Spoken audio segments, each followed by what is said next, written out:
When we hear the word silence, many of us think of weakness. We think of passivity, of being unable to defend ourselves, of having no words left to say. But silence in its truest form is not weakness, it is strength. It is the strength that comes from discipline, from wisdom, and from an understanding that not every battle is fought with noise. In fact, some of the most profound victories in life are won in complete silence. Narcissists thrive on reaction. Their very fuel is the energy they extract from others, whether that energy comes in the form of admiration or in the form of conflict. To a narcissist, your anger, your arguments, your desperate attempts to prove yourself, all of these are victories for them. They feed on your words because words give them relevance. When you raise your voice, when you defend yourself endlessly, when you are pulled into their storm, you are playing on their terms. And God, in His infinite wisdom, has shown us that sometimes the most powerful thing you can do is refuse to play at all.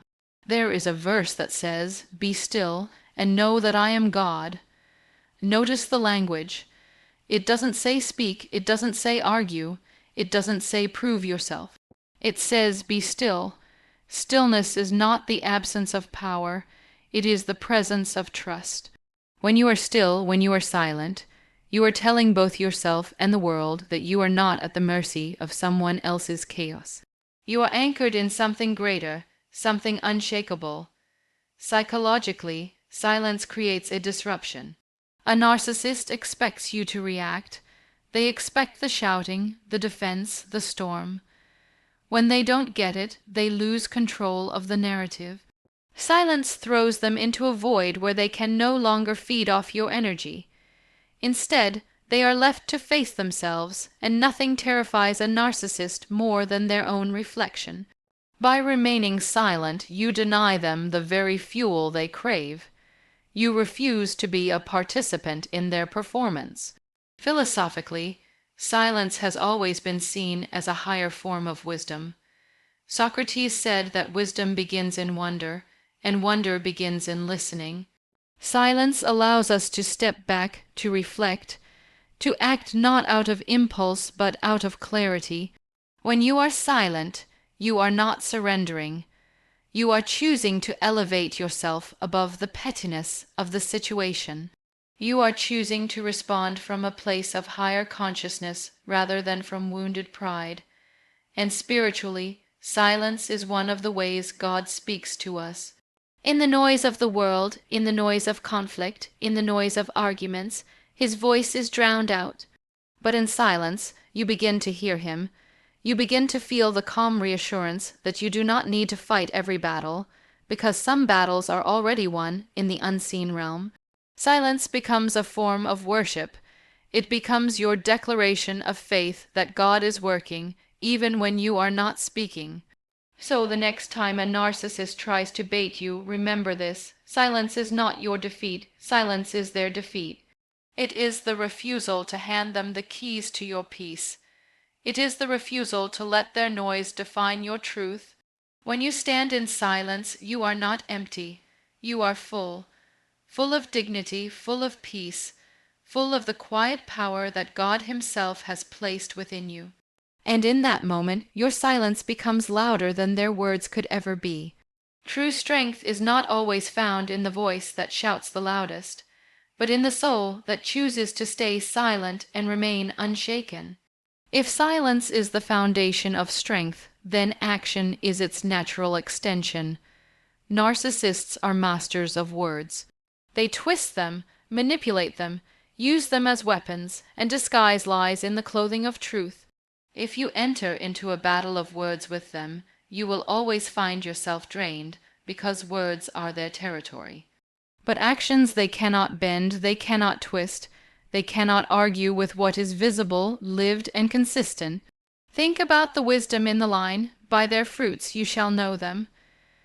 This simple truth reminds us that a person's real character is not in what they say, but in what they repeatedly do. Words can deceive, but actions always reveal. A narcissist thrives on empty talk, on grand promises, on projecting an image they cannot sustain. But when you quietly align your life with integrity, when your daily choices speak for you, you are already defeating them. You are exposing the hollowness of their words simply by living a life that stands as evidence. From a psychological perspective, this is incredibly powerful. A narcissist often tries to trap you into endless verbal exchanges. Defend this, explain that, justify yourself, prove them wrong. And every time you get pulled into that trap, you lose energy. You're fighting on their terms. But when you step away from the arguments and instead demonstrate who you are through consistent action, the game changes. They can call you selfish, but your actions of kindness will disprove it. They can label you weak, but your resilience in how you carry yourself will shatter that claim. They can say you are unworthy, but your achievements, your dignity, your unwavering spirit will render their words meaningless. Philosophically, actions carry a weight that words never can. Words evaporate, but actions leave imprints. They remain in the memory of others long after the conversation ends. When you act with integrity, when you embody grace, when you carry yourself with quiet confidence, you are writing a story that cannot be erased by anyone's opinion. This is why God often calls us to live righteously rather than argue about righteousness. He asks us to walk the path, not debate it endlessly, because the path itself will reveal the truth. Spiritually, there is also profound power in letting your life be your response. In Proverbs, we are reminded that wisdom is shown not in argument, but in conduct. When you allow God to guide your actions, you stop being reactive and start being intentional. Your steps become aligned with purpose, not with provocation. And in this alignment, you are no longer vulnerable to the chaos of a narcissist's accusations. Your life becomes your testimony, your actions become your shield. This approach also protects your inner peace. Arguments drain you because they demand constant defense, but actions free you because they don't require approval. You are not seeking to win a debate, you are simply living your truth, and truth has a way of speaking for itself. Slowly, silently, consistently, it dismantles every lie told against you. So, when faced with a narcissist, remember, you don't need to defend yourself with endless words. Alive your defense, walk your defense. Let your daily life, your calmness, your work, your kindness, and your discipline speak louder than their accusations. Words can be denied, twisted, or ignored, but actions are undeniable. Never waste your breath proving who you are. Let your actions prove it for you, because actions echo long after words have faded. Peace is not just a feeling, it is a form of protection. It is not something fragile that you hope the world will allow you to keep. It is something sacred that you must guard, as God Himself instructs. Asterisk, above all else, guard your heart, for everything you do flows from it. Asterisk, when you encounter a narcissist, the first thing they seek is not your money, not your reputation, not even your success. What they are after is your peace, because once they disturb that, once they shake the stillness inside you, they know they can control you. But here is the truth. Peace is not given by people, so it cannot be taken by people. It is God's gift to you, and when you recognize it as sacred, you begin to protect it with everything you have. This is why choosing not to react, not to be dragged into chaos, is more than just self-control. It is obedience to God's command to guard your heart. Psychologically, peace functions as your anchor. Without it, every insult, every manipulation, every mind game pulls you further into their storm. But when you guard your peace, you become immovable. You might hear their words, but they do not settle inside you. You might see their actions, but they do not disrupt the rhythm of your spirit. This is not detachment, it is strength. It is refusing to let someone else decide the state of your inner world. Narcissists thrive on disturbance. They want to see you rattled. They want you anxious, doubting yourself, questioning your worth. They want to see you lose balance, because imbalance makes you easier to manipulate. But when you guard your peace, you confuse them, you leave them powerless. They can rage, they can insult, they can try every tactic in their arsenal. But if your peace remains unshaken, you have already won. Philosophically, peace has always been recognized as the highest form of strength. Anyone can shout. Anyone can fight. Anyone can lose themselves in anger, but to remain calm in the midst of provocation. That is mastery. It is the triumph of order over chaos, of clarity over confusion.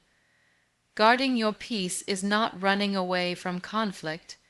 It is choosing not to let conflict run your life. Spiritually, this is one of the clearest reflections of faith. Jesus said, "Peace I leave with you, my peace I give you. I do not give to you as the world gives." God's peace is unlike anything external. It does not depend on circumstances, approval, or validation. So when you guard that peace, you are affirming your trust in Him. You are saying, "My calm does not come from this world, and so this world cannot take it away." That declaration, even in silence, is a direct defeat of every narcissist who tries to shake you. This is why it is essential to practice guarding your peace daily, not just when conflict arises. Guard it by choosing what you focus on. Guard it by choosing who you allow into your space.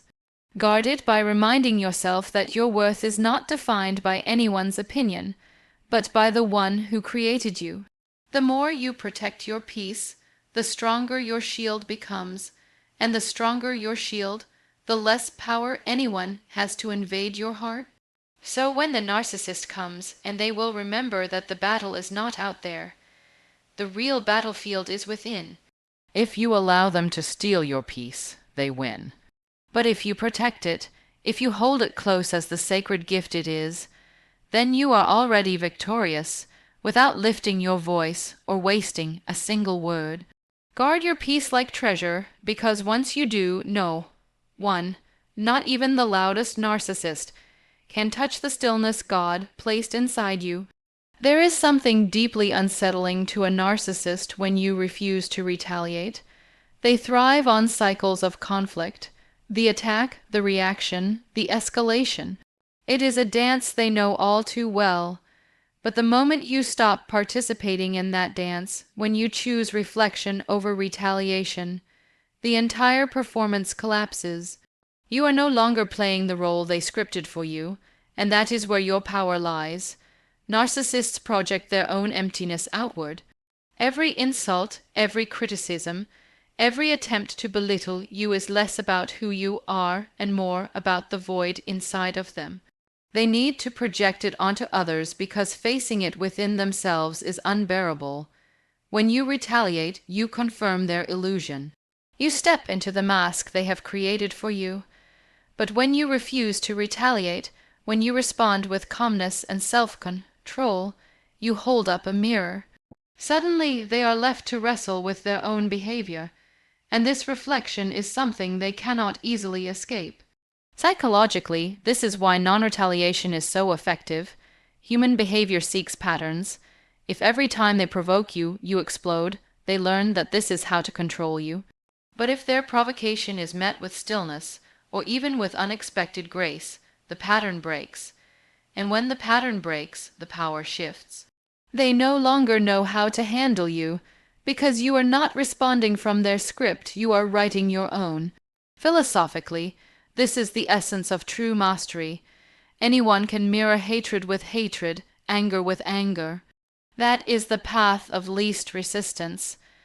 But to meet hostility with composure, to meet cruelty with dignity, that requires depth of character. It is the embodiment of an ancient truth found in nearly every wisdom tradition. Retaliation multiplies suffering, while reflection interrupts it. By refusing to retaliate, you are not only protecting yourself, you are breaking the cycle of destruction that the narcissist so desperately wants to continue. Spiritually, this choice has profound meaning. In the scriptures, God repeatedly reminds us that vengeance is not ours. Vengeance is mine, I will repay. This is not a call to be passive, it is a call to rise above. It is God's way of saying, do not lower yourself to their level, because I have already seen, and I will take care of what you cannot. Reflection is not weakness, it is faith. It is trusting that you do not need to destroy someone with your words or your actions, because God's justice is already at work in ways unseen. And let's be clear, refusing to retaliate does not mean accepting mistreatment. It does not mean allowing abuse or silencing your truth. It means choosing the higher response, one that keeps your integrity intact. It means stepping back long enough to reflect before you act, because often the most powerful response is not loud, not dramatic, but deeply controlled and aligned with your values. When you live this way, your silence, your composure, and your refusal to retaliate become a kind of mirror the narcissist cannot shatter. Their chaos is exposed for what it truly is, not because you shouted it into the world, but because your restraint revealed it more clearly than any outburst ever could. And so, in the end, you realize that reflection is not about protecting the narcissist. It is about protecting yourself. It is about preserving your dignity, your peace, your connection with God. It is about ensuring that you do not lose yourself in the process of defending yourself. Because the moment you retaliate in anger, they have already won. But the moment you choose reflection, they are already defeated. The greatest mirror you can hold to a narcissist is your refusal to retaliate, because in that reflection, their emptiness is exposed and your strength becomes undeniable. There is a deep exhaustion that comes from trying to prove yourself right in the face of someone who is committed to misunderstanding you. Narcissists live for this cycle. They throw the stone, and you spend hours, days, sometimes even years, trying to defend yourself against accusations that were never rooted in truth to begin with. It is a trap, and God, in His wisdom, tells us plainly, vengeance is mine, I will repay. That single line carries with it the invitation to step out of the endless cycle of human vindication and step into divine justice. What does this mean in practical terms? It means understanding that you do not have to fight every battle. You do not need to prove your worth to someone who is determined not to see it. You do not need to expose a narcissist with your words. Because time and truth have a way of doing that more powerfully than any argument ever could, trusting God's justice does not make you passive, it makes you wise. It redirects your energy from fighting small, draining battles into building a life of peace, purpose, and strength. Psychologically, this shift is freeing when you believe that you are responsible for correcting every lie, for responding to every insult, for defending yourself against every attack. You live in constant tension. It is like carrying the weight of a courtroom on your back, always preparing evidence, always ready for the next trial. But the moment you let go and trust that you do not need to win every case, the burden lifts. You conserve your energy for what truly matters, your growth, your healing, your purpose. The narcissist loses their grip on you because they no longer control your focus. Philosophically, the idea of surrendering vengeance is profound. Human instinct tells us that justice must be immediate and visible. If someone wrongs me, I must wrong them back, or at least reveal them for who they are. But history and wisdom traditions across the world tell us otherwise. Justice delayed is not justice denied. It is justice refined. It comes in its own time, often in ways that are far more complete than we could ever orchestrate ourselves. By stepping aside and allowing a higher order to operate, you acknowledge that life is not random, that there is a moral fabric woven into the universe, and that those who tear at it will eventually be caught in their own threads, spiritually. Trusting God's justice is one of the deepest forms of faith. It is easy to say, I trust God, when everything is calm, but to say it when you are being slandered, when your reputation is under attack, when you are deeply wounded, that is real faith. It is declaring that God sees what others do not see, and He works in ways you cannot always understand. the narcissist may seem to win in short term, but you understand that appearances are temporary while God's justice is eternal. This trust also transforms the way you carry yourself. You no longer walk with bitterness, plotting how to get back at someone. Instead, you walk with dignity, with calmness, with a quiet assurance that what is meant to be revealed will be revealed, and what is meant to fall apart will fall apart. That calmness itself is a victory. It shows the narcissist that they cannot drag you into their endless courtroom of accusations, because you have already handed the case to a higher judge. So when you feel the pull to retaliate, when you are tempted to defend yourself in every corner, pause and remember, you are not called to prove everything. You are called to live in truth, and truth has a way of shining even when you stay silent. You don't need to fight for justice with your own hands. When you trust God's justice, the narcissist's noise fades, and your dignity speaks louder than any defense. There comes a point when words are no longer necessary, because your very life becomes the message. This is the ultimate way to disarm a narcissist, not through confrontation, not through debate, but by living in such a way that their accusations, their manipulation, and their noise simply lose relevance. You are no longer trying to prove anything to them, because your existence itself stands as proof. Narcissists thrive on comparison. They want to drag you into a game of who is greater, who is stronger, who deserves more respect. But when your life is aligned with grace and strength, you step out of that game entirely. You don't compete with them. You transcend them. Your resilience, your kindness, your quiet confidence, all of these become undeniable testaments that expose the emptiness of their behavior without you having to say a single word. Psychologically, this is one of the most liberating realizations you can have. For many people who deal with narcissists, the natural instinct is to correct the story. That's not who I am. Let me explain. Let me defend myself. But the truth is, the more you try to explain yourself to someone committed to misunderstanding you, the more trapped you become in their narrative.